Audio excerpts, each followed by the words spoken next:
Like smoke from the fires themselves, the costs to governments dealing with wildfires just keep rising. My next guest has a proposition for dealing with that, however. Glenn McGillivray is the managing director of the Institute for Catastrophic Loss Reduction, and he's on the line from Wasaga Beach, Ontario. Hello. Good morning. Good morning. How much are governments in Canada spending to fight forest fires these days? Well, it's really not uncommon to have $1 billion year in Canada when you add all the provinces and territories in. We've had several $1 billion years over the last while, and it's getting more and more common, I think. Yeah, and certain provinces obviously have been harder hit. What about BC? Right. I mean, last year alone, BC spent over $560 million on wildfire suppression. That's a huge number.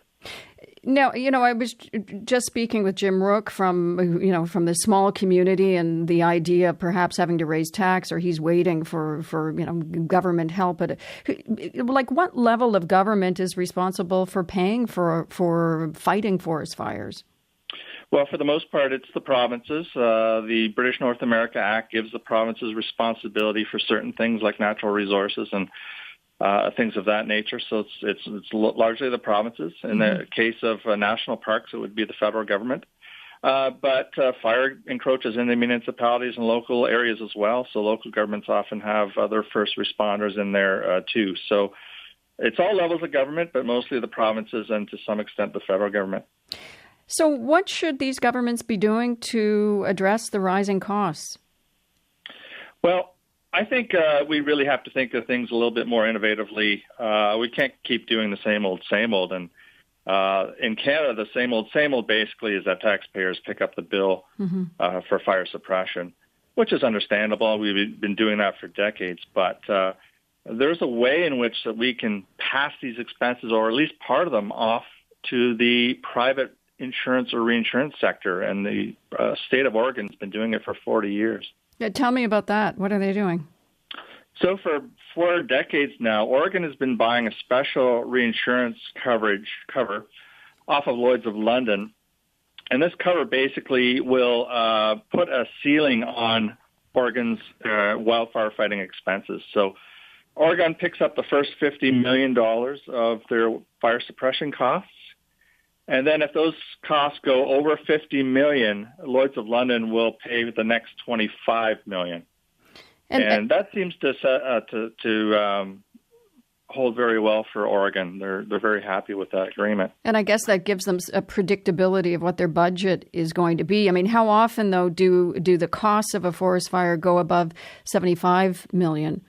Yeah, it's very rare. So that, $50 million plus the 25 suits Oregon very, very well. I mean, all you have to do really is analyze the numbers over a number of years and find out, where their average expenses are, where their exceptional expenses are, and then you can kind of figure out how the agreement can be structured. And so Oregon has done that, and they're quite happy with that. Lloyd's picking up the extra $25 million in the case of bad years. Right. Now, I understand Alberta has canceled its forest fire insurance. Well, this was done many years ago, so we have to qualify that by saying it's probably a 20-year-old agreement. But they did basically what Oregon did, but they only left the cover in place for about a year or two, and then they canceled it, and we think for political reasons. But there's no reason why places like BC and Alberta and other places can revisit it and do it again. The global reinsurance sector and the Canadian reinsurance sector is very open to this. I've talked to many people about it. They have the expertise, they have the capital, and all we need is political will. Apart from, just getting rid of paying premiums each year, is there any good reason why Alberta would have canceled its insurance? Well, the speculation is, and I mean, this is an old agreement and some of the players aren't around anymore, but speculation is that after the province got money from the reinsurers, so the coverage did pay out in the province's favor, they decided to take the money and run. I think perhaps with the anticipation that maybe the next year wouldn't be so favorable, which was hard to say. But, the best thing about reinsurance agreements is they work really well when they're in place for many, many years. Because when they're in place for many, many years, both sides will benefit. over a period of time. Right. So how receptive are governments to the idea of this kind of insurance? Well, I haven't heard any new rumblings about it. I don't think a lot of people really know about it, to tell you the truth.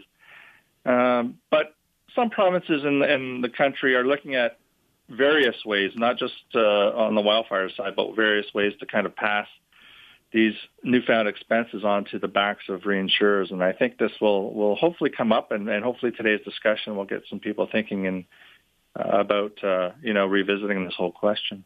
Okay. Thanks very much for speaking with me today. Thank you. I've been speaking with Glenn McGillivray, who is the Managing Director of the Institute for Catastrophic Loss Reduction, and we reached him in Wasaga Beach, Ontario.